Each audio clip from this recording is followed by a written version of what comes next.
Hi everyone, we're here today at the Future Disruptive Investment Conference and I'm joined by Paul Millett, the co-founder of Invertigro.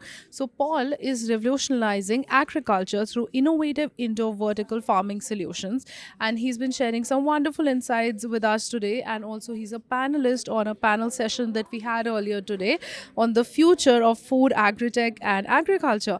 Thanks for joining us, Paul. Thank you very much. Nice to be here. Now, Paul, as someone who's deeply involved in transforming the food production, what key challenges in global food security do you see in indoor vertical farming, like solving solution in the next 5 years? Excellent question. I think to help solve the challenges we face as a planet, to feed what is approaching 9 billion people, Yeah. we must produce 70% more food by 2050 than we're producing today. We can't do that purely using traditional agricultural methods. Right. We believe that indoor vertical farming must play a part in that future supply chain. Yeah. And the challenges therein are actually to make the technology available, Yeah. make it affordable, take some of the complexity of growing indoors away.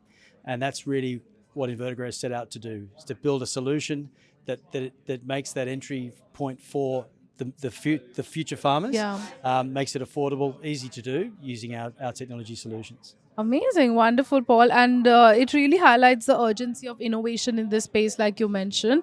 So, speaking of innovation, Invertigo has developed what you call a microgrid model for agriculture. So, can you explain this concept and how it's reshaping traditional farming approaches?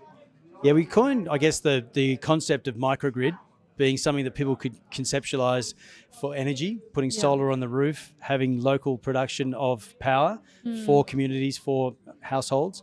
Our idea is to basically bring our agriculture back to where it started, which is growing locally for your local needs. Right. But in using our technology, communities can grow for themselves. They could be an urban community, they could be a rural or a remote community, can grow really good, nutritious, healthy food where they need it. So it's basically growing what you need, Yeah. when and where you need it is our concept. Amazing. That's wonderful.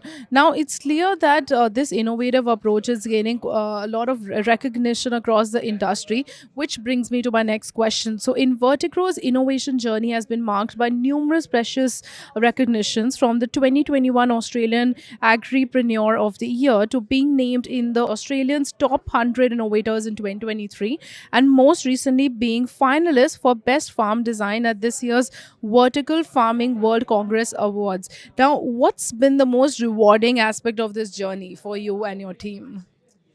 Yeah, look, we're very thrilled to be earning awards and the trophy cabinet filling up. That's cool. But I think the most rewarding thing is actually that our technology is being deployed now. It's commercialized, it's in the market, and it's being used. And our Wonderful. customers are happy that it's delivering profitable business outcomes for them. Yeah. And we're getting recognition from Michelin star chefs who are using our produce and love it. So it's not only functional, but it's next level, Yeah. and that's really rewarding to see the vision come to life. It's very early days, but it's definitely on a really good track. Amazing, wonderful, Paul. Very inspiring indeed. Now, speaking of sustainable innovation, you're a strong advocate for circular economy solutions. So, how does this philosophy influence Invertigro's approach to indoor farming? I think circular economy and the concepts around circular economy are important for all of us that are building and innovating.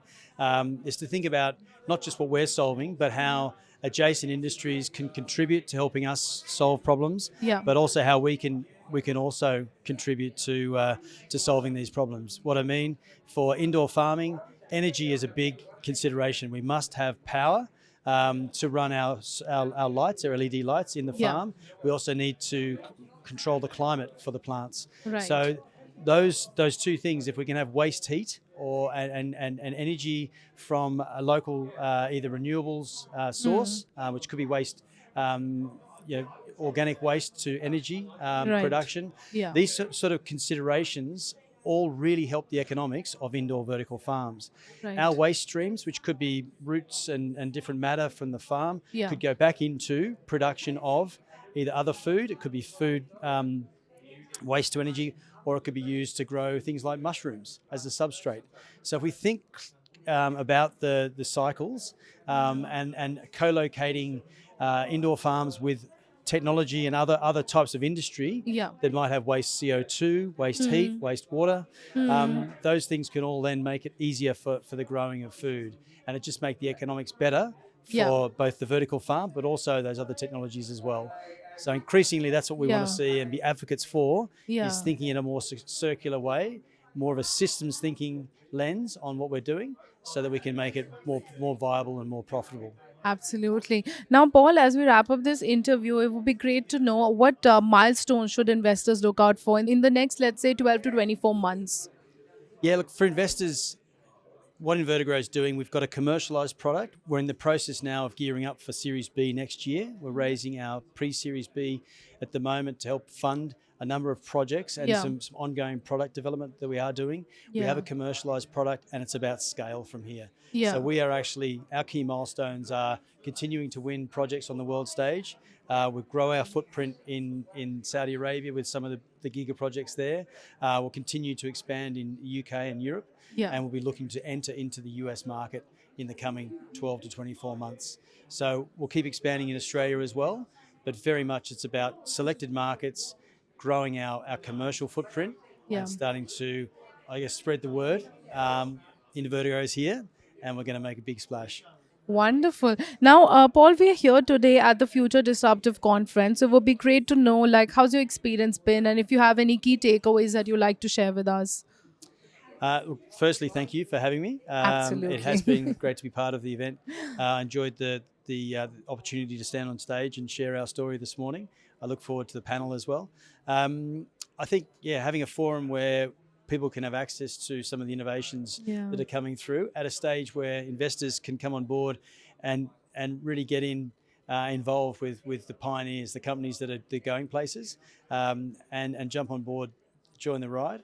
I think that is, this sort of forum is brilliant for that, and I thank you for hosting and driving this sort of forum. Well, it is our absolute pleasure, and I would like to thank you for sharing your valuable insights with us today. It truly has been such a delightful conversation, and it's wonderful for both me and the audience to learn more about Invertigro. And to our audience members, thank you so much for tuning in. If you would like to get in touch with the team at Invertigro, please feel free to get in touch with them either on their website or via their deal room on the Capital HQ platform. Once again, thank you for tuning in, and Paul, I wish you all the luck with your venture moving forward. Thank you very much. Thank Cheers. you. Thank you.